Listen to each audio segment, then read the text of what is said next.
Morning, everyone. So the theme of this conference was around state of the industry. And I thought one of the things about the state of the industry is how do you do foundations of a project?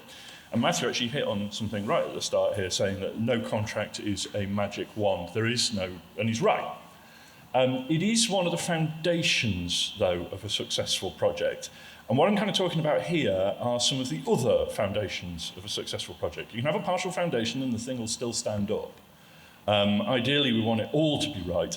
But this is around behaviour. What else do we need to make a successful project?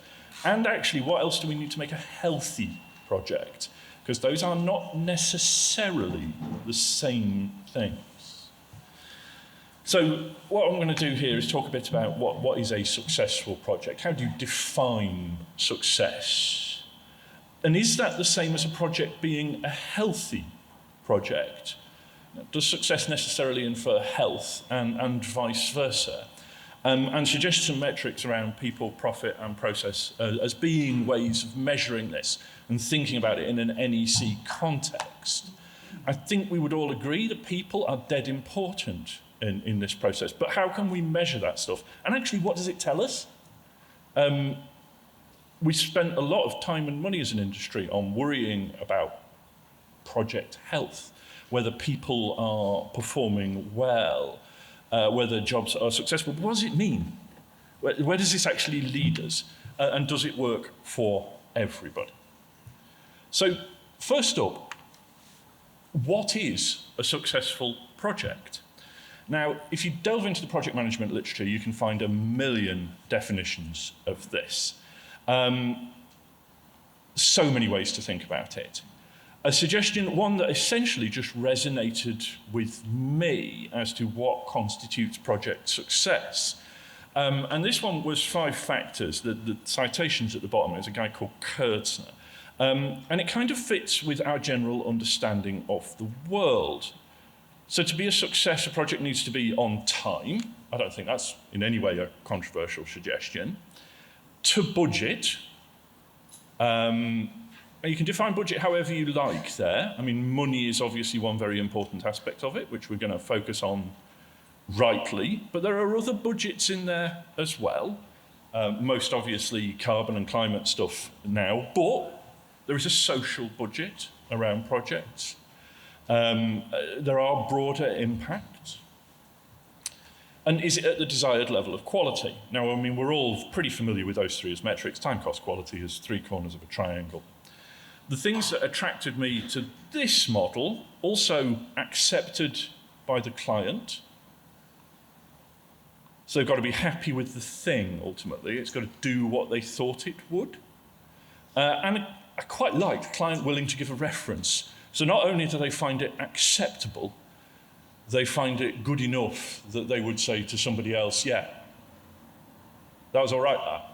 And that fits with my own personal concept of what a successful project looks like, which is that we should all, whoever we are, whatever our role was, at the end of the project, be able to sort of step back from it and go, do you know what, it's all right, that. And as a minimum, that will do. The question that rolls on from that as a model is who decides around this stuff? And our traditional answer would be that would be one of either the client or possibly the contractor. But are they actually the right people to decide whether a project is successful? Other candidates I thought of, and I'm sure you can think of more, particularly where it's public funded, should that be some sort of government entity? Should it be society more generally that decides whether a project is successful? Or indeed someone else? And we won't agree around this. So this is a broad question. What constitutes a successful project? And even more broadly than that, does success necessarily infer health of a project? Well, I'm not sure. I think you can have a successful project that is not healthy. I think you can have a healthy project that is not successful. So it's all just a bit of a mess, is this? What is the question we are even trying to answer here? Like I say, a project can do everything that was on the previous slide, but be no fun to work on, make no money, and operate completely without structure. So what do we actually want? And what is project health? And this is where my brain got to this bit of a model. People, profit, and process in no particular order. I'll expand on each of these a little bit as we get into the rest of the presentation. But people should be proud of the project. Seems fair, doesn't it? And there should be personal growth in a project. If you're getting those things, we're probably healthy. Process-wise, are we doing what we should? I mean, if this is an NEC project, that's a fairly clear set of process, very process-driven form of contract. And are we doing it when we should be doing it? Certainly, I see plenty of projects that do kind of do what they should, but maybe not at the point of time when they should have done it, to save it up for later. And finally, profit. And I don't necessarily just mean money here, although it is far and away the most popular form of profit. But does the client get what they wanted? Do they get what they bargained for? And do people make a return on this? And when I say a return, again, I don't necessarily mean money. The return might be that it opened doors for growth in some way. And making future financial returns. Expanding on each of those a little then. With the people, how do we measure this stuff? How do we decide whether it's good or bad project, a healthy project? First up, it's okay here. We want a project where people are happy at work, or at least content at work. And who feel heard. They need to be part of it, they need to know what they're doing, they need to know what they're delivering, why they're delivering it. And the environment that they work in is conducive to good outputs. Again, that means multiple things, but if we're talking about site here, is this a decent site office? You know, is it watertight and warm in winter and cool in summer and all of that sort of stuff? So at that most physical level, but also, does it work managerially? Do people respect their bosses? As, you know, does this fundamentally work as a workplace? Is work interesting? Like it says there, all jobs have boring elements. I had an old boss who used to use phrases like, some days you're the pigeon and some days you're the statue. And he was absolutely right. And provided there aren't too many days where you're the statue, I think you've just got to suck that up. No job is perfect. They all have boring bits. But it can't be overwhelming. And you have to see how, even when you are on a statue day, what you're doing feeds into something and makes the world a better place. And also a piece about diversity there. Not everybody needs to look, think, or behave the same as everyone in the team, and construction, let's face it, does suffer from that problem. Most importantly in here, though, I think, probably personal growth. Can people see a path to the next role? Can people see a path to their next goal on this project? Do they have some space to think? Do they have some space to exercise some ideas? And all of these things, on all of these slides, you'll find they all sort of loop into one another.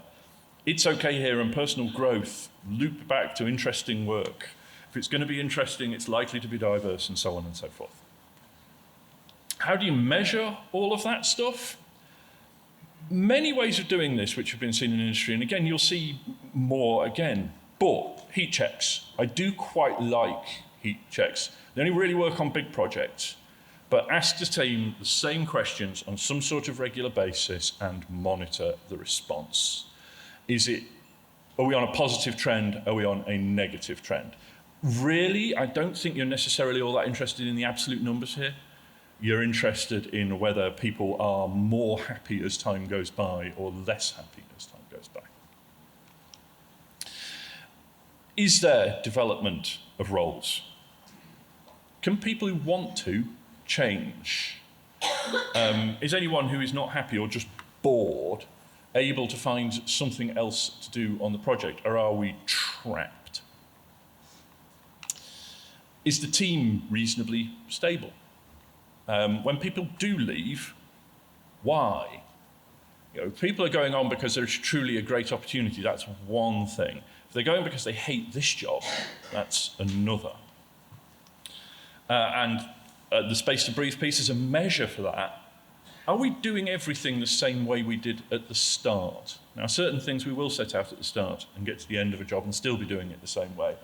John's talked about a number of things to do with how you manage early warnings. Have we got an example of that on our project where we've changed something because we realised it maybe wasn't working so well? The next of my metrics is the profit one. And like I say, don't get too fixated on money here. The profit for the client is, are they getting the thing they want? Yeah, sure, that does have to be at a price they're willing to pay. Ideally, a price they were willing to pay at the start as well. But, are they getting the thing and at a price they're kind of okay with? Contractor, are they making a margin? We're there for a reason. This is ultimately business. We need to be making at least some return. We need to be at least wiping our faces here. Otherwise, we are not sustainable. And that is currently a genuine problem, particularly with projects that were tendered pre-pandemic and pre-Ukraine, because are we even covering our costs? And for individuals, there is a profit piece in here as well. Sure, salary. But are you getting the opportunity to grow in skills, in status, or in salary? So measures around profit. Not just money, are we also getting growth? How do we measure those? Well, firstly, do we even know? Do we have a team who understands whether the client is getting what they want or not? I think it's too often that they just don't, or who understand what the project should be delivering. Is our client currently, I've gone with happy, at least content with what's going on? Have people stepped up? So are we able to point at some development opportunities early in the project? So early in the project, can we see a pathway for people to grow into a bigger role later in the project or on a program? And later on, has it happened? Can we go, yeah, that person grew from there to there, and it was because of this job? Do views match? So does the client hold roughly the same opinion as the contractor, roughly the same opinion as the PM, roughly the same as the supervisor? We are not going to all agree on absolutely everything on this, but are our opinions of the job basically aligned?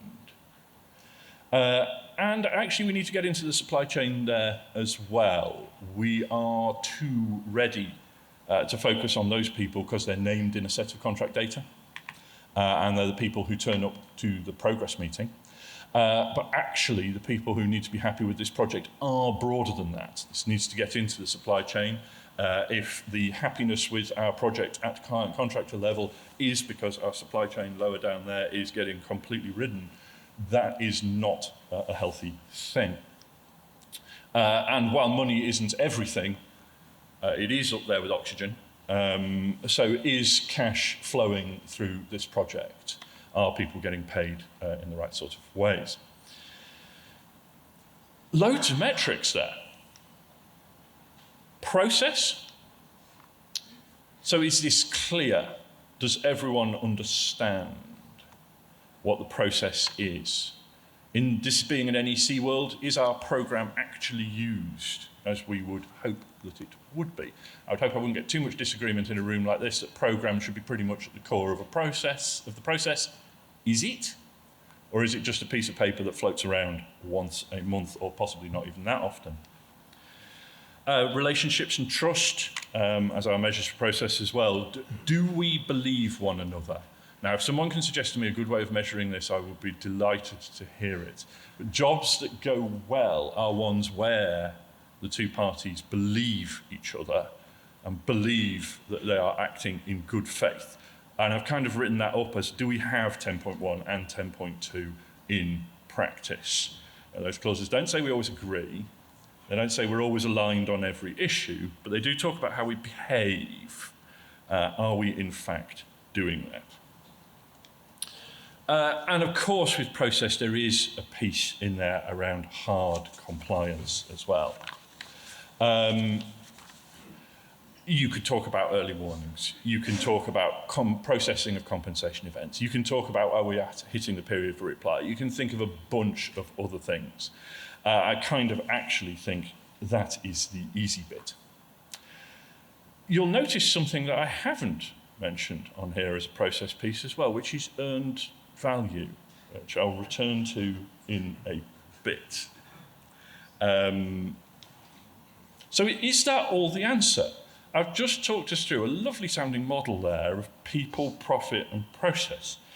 And using all of that stuff, we probably will have an idea of whether our project is in fact healthy or not.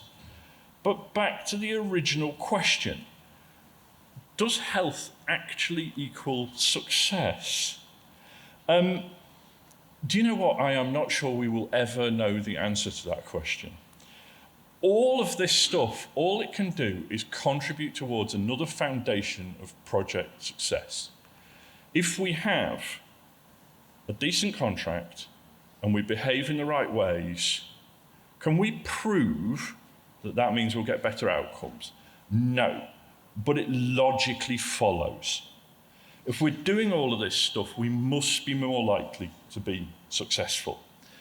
If we're communicating and we understand each other, that must mean we're likely to have less dispute at whatever level we're at in the supply chain. And if we have less dispute and we understand each other better, we must have better outcomes. So I'm sort of concluding, try all of this stuff because it can't possibly hurt. But is it the answer? Well, no. There are some problems. Process measure, earned value. Earned value became enormously popular a few years ago and does remain popular. And you'd see it as a process measure. I still find it very problematic. Because what does earned value actually tell you? It tells you if you're on plan. What it doesn't tell you is whether that plan was actually any good or not. It doesn't tell you whether that plan was realistic. And we do tend to focus on those numbers at the exclusion of everything else. I've seen earned value work brilliantly when it's sort of at a macro level. If I want to know whether my drainage activities are progressing to plan, earned value is brilliant. If I want to know something about project health, I am not so sure that earned value actually helps us very much. All of those things I've talked about as well do tend to look towards individuals. Now, individuals are the foundation of your project and all of that stuff. Without the individuals, you ain't going to deliver the project. You're not going to get anywhere. But the question was around project health. The problem is that a project is a team sport. And what's a team? A bunch of individuals. So we're going to get back to that sort of measure. And I think, again, my conclusion here is don't get too hung up on it. If the individuals are doing okay, then the project will logically also be doing okay. But try and just do the bit of looking broadly. Problems stem from only worrying about yourself. So back to how do we look at the health of the whole thing? As I was thinking about this, I got back to the days when I used to do project management training and remembered the Hawthorne effect. The Hawthorne effect was one of the very early experiments in industrial productivity. This is where a guy asked himself, how do I improve productivity in this factory? Right, fine. So he thought of some good ideas. Let's look at workstation design and improve workstation design. So he improved workstation design and productivity went up. And then he thought about lighting, better task lighting. Okay, well, I'll improve the task lighting. And he did, and productivity went up. And then he thought about team structure. You know, do I rotate people's jobs so they're doing different things from day to day? So they did that, and productivity went up. And at this point, the guy was getting cynical. So he then started to undo some of this stuff and made the task lighting worse. And productivity went up. And he continued down this vein of going back to the bad workstation, and productivity went up, which proved essentially that all that changed things there was change. And I still find that quite a useful and interesting conclusion. So, conclusion on all of this stuff. Actually, just intending to check project health and think about whether your project is successful will probably improve project health. Just the statement that I'm going to do it and doing some stuff around the fringes will probably improve your project. So again, my overall conclusion here, don't get too hung up about it. Think project health. Yes, we want to do stuff around project health. Great, do something. And that will probably be enough. But it has to be a little bit broader than the client and contractor relationship, because this is where I think we do fall down. Even when we do look at project health and look at project success, we tend to look too narrowly. We look at the client, we look at the contractor. We maybe don't look very much broader than that. This is being in an ECC world. So get yourselves into the whole of the supply chain on this. Let's find out what the subbies think. If we're making some money, are our subbies also making some money? Because without them, we are nothing. And we do not do a good job of getting into Tier 2 and Tier 3 in understanding this stuff. And we should, and I think we must. And indeed, all those people in it. Are they all in the same place? So I will leave you with my little circle there of people, profit, and process. Any questions or anything anyone wants to ask? Exactly. No problem.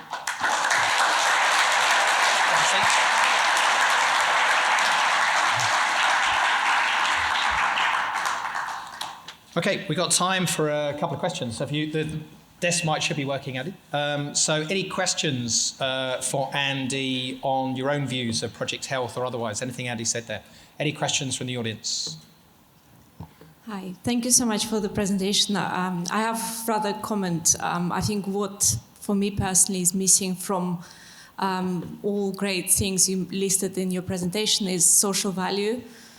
Because if you look outside project delivery and parties involved in the project, we largely have to bring something back to the local community, which I think is quite observant on large infrastructure projects, but not necessarily possible on smaller scale projects quite often, because they don't have budget or they don't have really power to influence and deliver something back to the community, which sometimes is suffering from the impact of the construction project next to them. So are there any comments about this and how that, that can be added to the matrix of the success of the project? I would suggest that the answer to that is partially in sort of that is that working? I would suggest the answer to that is partially in sort of the profit piece there. But I think you're ultimately right. And maybe this is a function of the projects that I myself see. I am an NEC project manager at least part of the time, and I tend to be on stuff that, well, it's certainly not the mega projects, big projects, but not the sort of £1 billion stuff. And like you say, when you're talking about the massive programs, the HS2s of this world, yeah, sure, it's possible to do something very structured around that. But I think you're also absolutely right that on the smaller projects, it is difficult. I didn't seize on it because what I see on the projects I do is kind of, yes, we do social value stuff, but it feels like a tack on at this stage. Should it be more important? arguably, yes. But then, certainly in infrastructure, I would go some way towards arguing that doing the thing in the first place is a lot of the social value. And my biggest project at the moment is a bridge. Bridges are literally bridges, connections between places, and that's what this one is. So, yeah, it does. The project has done things for schools and so on and so forth. Do I see that as very key to the project overall? I'm not sure I do. For the bigger projects, it's more important, though. I would agree. Thanks. Time for one more question. One at the back there.